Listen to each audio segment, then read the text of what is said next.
بسم اللہ الرحمن الرحیم۔ کتاب صحیح البخاری، حدیث نمبر 4۔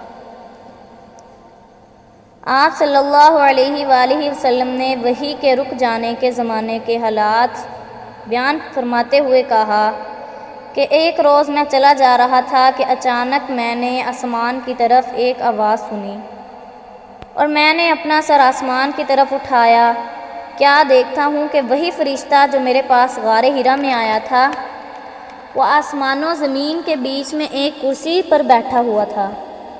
میں اس سے ڈر گیا اور گھر آنے پر میں نے پھر کمبل اوڑھنے کی خواہش ظاہر کی۔ اس وقت اللہ پاک کی طرف سے یہ آیات نازل ہوئیں: اے لحاف اوڑھ کر لیٹنے والے، اٹھ کھڑا ہو اور لوگوں کو عذاب الہی سے ڈرا، اور اپنے رب کی بڑائی بیان کر اور اپنے کپڑوں کو پاک صاف رکھ اور گندگی سے دور رہ۔ اس کے بعد وہی تیزی کے ساتھ پہ در پہ آنے لگی۔ اس حدیث کو یحییٰ بن بکیر کے علاوہ لیث بن سعد سے عبداللہ بن یوسف اور ابو صالح نے بھی روایت کیا ہے، اور عقیل کے علاوہ زہری سے حلال بن رواد نے بھی روایت کیا ہے۔ یونس اور معمر نے اپنی روایت میں لفظ بوادہ کی جگہ بوادرہ نقل کیا ہے۔ حدیث نمبر 5۔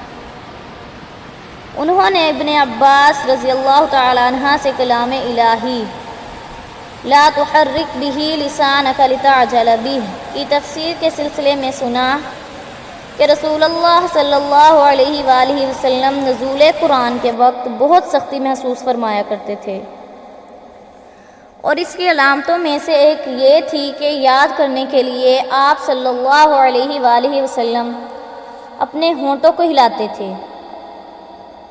حضرت ابن عباس رضی اللہ تعالی عنہ نے کہا، میں اپنے ہونٹ ہلاتا ہوں جس طرح آپ ہلاتے تھے۔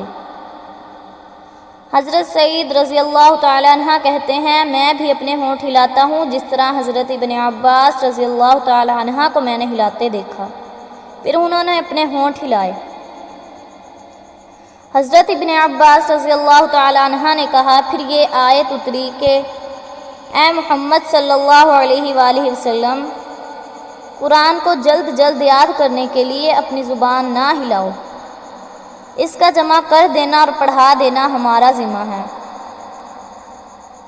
حضرت ابن عباس رضی اللہ تعالی عنہ کہتے ہیں، یعنی قرآن آپ صلی اللہ علیہ وآلہ وسلم کے دل میں جما دینا اور پڑھا دینا ہمارے ذمہ ہے، پھر جب ہم پڑھ چکے تو اس پڑھے ہوئے کی اتباع کرو۔ حضرت ابن عباس رضی اللہ تعالی عنہ فرماتے ہیں، اس کا مطلب یہ ہے کہ آپ اس کو خاموشی کے ساتھ سنتے رہو، اس کے بعد مطلب سمجھا دینا ہمارے ذمہ ہے، پھر یقیناً یہ ہماری ذمہ داری ہے کہ آپ اس کو پڑھو، یعنی اس کو محفوظ کر سکو۔ چنانچہ اس کے بعد جب آپ صلی اللہ علیہ وآلہ وسلم کے پاس حضرت جبرائیل علیہ السلام وحی لے کر آئے تو آپ توجہ سے سنتے، جب وہ چلے جاتے تو رسول اللہ صلی اللہ علیہ وآلہ وسلم اس وحی کو اس طرح پڑھتے جس طرح حضرت جبرائیل علیہ السلام نے پڑھا تھا۔ حدیث نمبر 6۔ رسول اللہ صلی اللہ علیہ وآلہ وسلم سب لوگوں سے زیادہ جواد سخی تھے، اور رمضان میں دوسرے اوقات کے مقابلے میں جب حضرت جبرائیل علیہ السلام آپ صلی اللہ علیہ وآلہ وسلم سے ملتے بہت ہی زیادہ جود و کرم فرماتے۔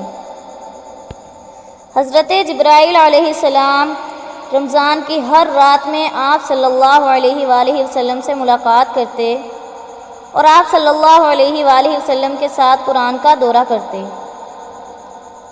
غرض نبی کریم صلی اللہ علیہ وآلہ وسلم لوگوں کو بھلائی پہنچانے میں بارش لانے والی ہوا سے بھی زیادہ جود و کرم فرمایا کرتے تھے۔ وما علینا الا البلاغ المبین۔